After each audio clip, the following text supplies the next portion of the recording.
What is the best way to start the HBO Harry Potter series and show the situation of the wizarding world before the downfall of the Dark Lord?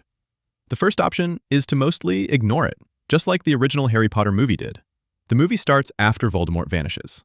But HBO is making an 8-episode series just for the first book, which means there is much more time for storytelling. My personal favorite option is the total opposite of what the original movie did. I would really prefer a whole episode dedicated to the horrors caused by Voldemort and the Death Eaters, and also the bravery of the wizarding world, especially the Order of the Phoenix. However, I understand that this would be a very costly option. Several actors would need to be carefully chosen to play characters like Dumbledore, Lupin, Mad-Eye Moody, and Harry's parents. Strong visual effects would also be needed to properly show powerful wizards dueling and the huge damage done to buildings. So, I started thinking about a third option, and the Lord of the Rings prologue came to my mind.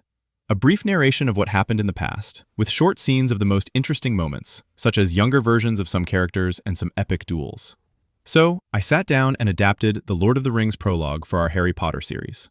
Listen to our prologue and tell us in the comments what you think about it. Which option do you prefer? Starting the series on Privet Drive? Dedicating a whole episode to the past? Or a brief prologue? Let's hear our prologue. It all began with a search to conquer death. The Dark Lord Voldemort conjured forbidden sorcery, and his reign grew.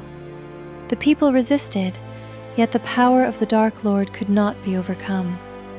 A last alliance, guided by the wise Dumbledore, stood against him. Still, death and ruin grew ever greater.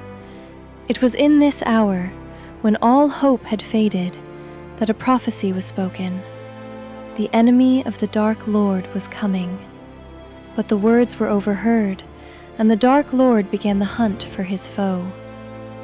The boy of prophecy was taken into hiding, entrusting his secret to loyal friends. Yet the hearts of men are easily corrupted. The boy was attacked, but the sacrifice of his parents was not in vain. The boy of prophecy lived. Voldemort, enemy of the free peoples, was defeated. Yet shadow crept through the forests of the world. Rumors stirred of a darkness in the east, whispers of a nameless fear. And many things that should not have been forgotten were lost. But then, in a turn the Dark Lord could not fathom, the boy of prophecy came under the protection of the most unlikely guardian imaginable.